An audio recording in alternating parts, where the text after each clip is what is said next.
singing and dancing down King's Road. And I think that gives you an indication of the degree of tension that there must have been and the sense of release he felt that he could finally go off and do what he wanted to do and was free from the constraints of Roxy Music. Roxy Music really was Brian's band. It was his vision, and it was one that I'm sure I contributed quite a lot to, but without a doubt, it was the whole construction was his in conception. You know, he had this idea for this band, and as I said, I was very happy to be part of it. But I think it wouldn't have been such an interesting band if I had been able to sort of co-opt it to go in my direction. They lost that edge when Eno left. The experimentation seemed to die out, you know, and the records became more refined. Still very good, but I say that sense of danger or excitement or experimentation, when Eno left, a lot of that went with him. There's no doubt about it that the minute that Eno left Roxy Music, it became a conventional rock band.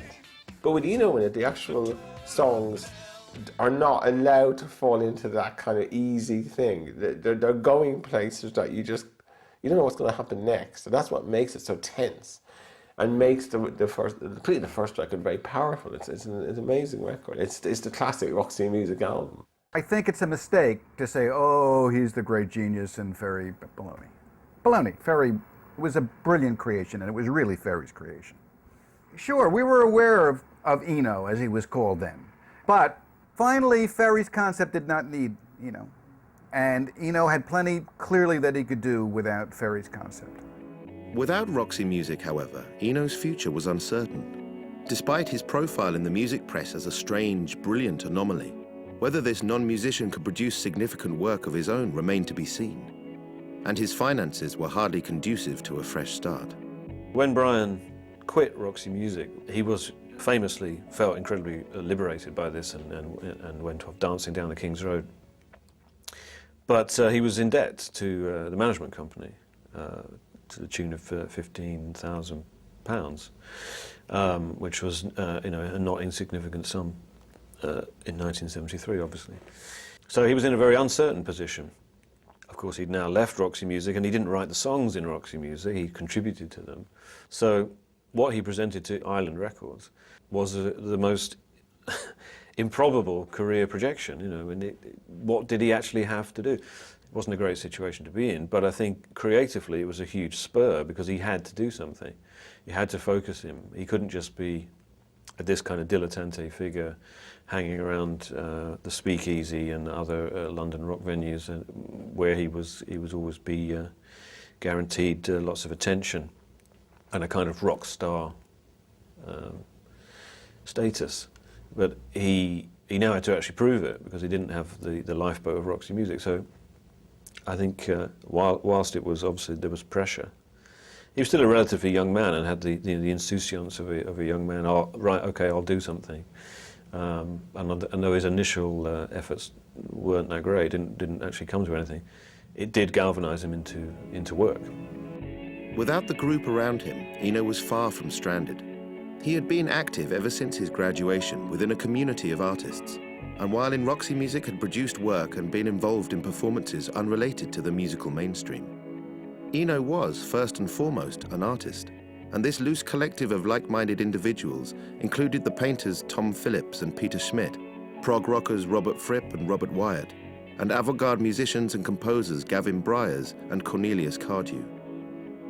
Without his commitments to Roxy Music, it was to this community that Eno returned. One of the frustrations that Brian Ferry had with Eno was that he had all these other things going on.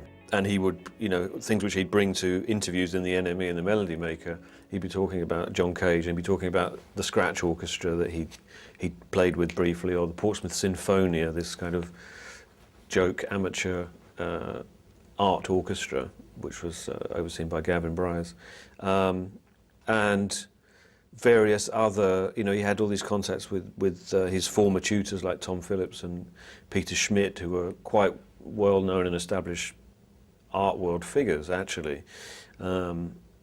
and of course soon Brian would take up art school lecturing himself, very much in their model.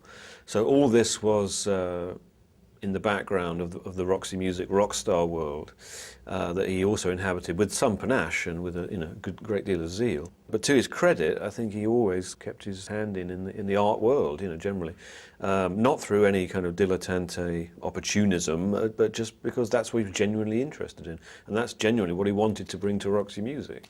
So I think when that became, hit the buffers essentially, then he inevitably returned to the rest of the stuff he did, which was, more avant-garde. And this immersion in the avant-garde would be vital for Eno's career outside of Roxy, allowing him to focus on concepts that he had been developing since his radical art school education in the late 1960s. Having grown up in quiet and conservative rural Suffolk, the inspirational lessons learnt at Winchester, and particularly at Ipswich, had been fundamental in introducing him to progressive approaches to art that would now become the foundation of his future work. They introduced him to a whole new set of ideas that he otherwise would not have been exposed to. Ideas that he described as, well, avant-garde, using value systems that he didn't understand and none of the other students understood, really making them think about not just here I am creating a piece of art or a piece of music, but what am I doing in the process of doing that? More of an emphasis on process versus product, if you will. Well, when Brian went to art school, he initially went to be a painter, and very quickly he was disabused of that idea by the regime at Ipswich Art School.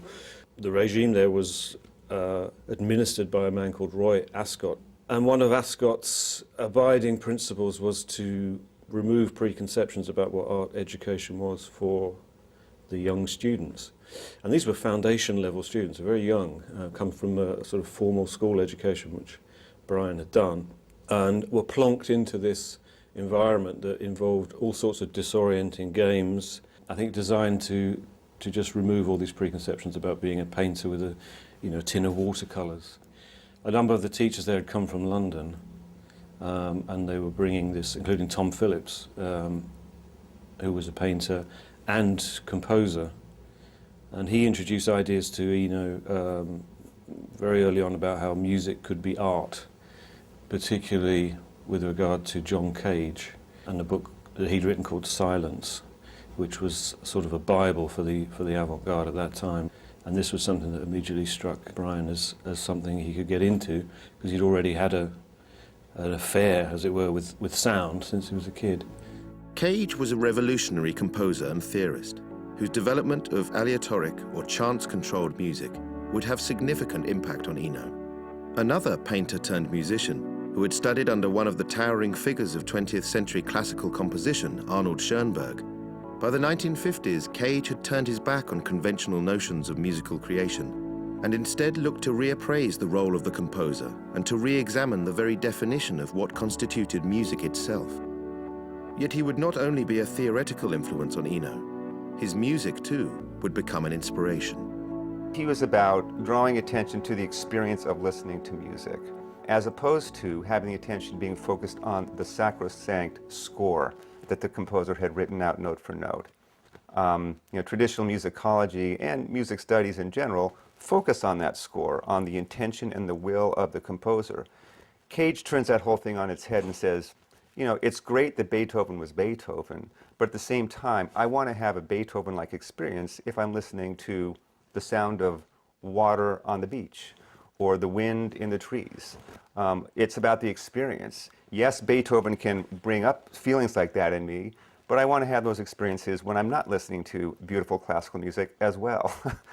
So that aesthetic, that whole concept, Eno heard that and he was like, I'm there. I think John Cage for Brian Eno was an important exemplar of how you bring art and music together, and how music can be art and not necessarily just entertainment. With Cage, a lot of his experiments obviously were quite dissonant and difficult to listen to, or silent in one famous case. But often they were also quite beautiful to listen to, and I think